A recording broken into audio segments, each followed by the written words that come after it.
start preparing po. So, lagay ang tubig, lagay ang cornstarch, haluin, sagin ng itlog,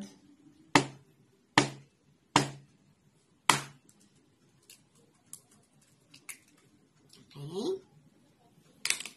another one,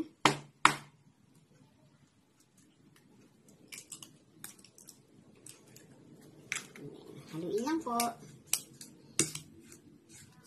At ang gagawin nyo mag-mix.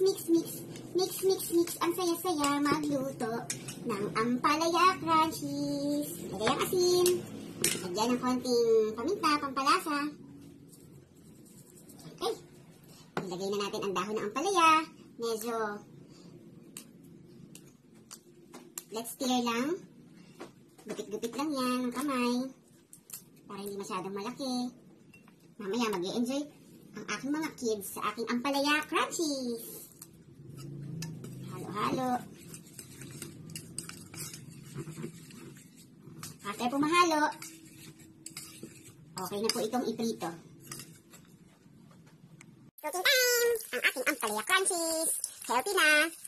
At madali lang i-prepare. So maraming salamat!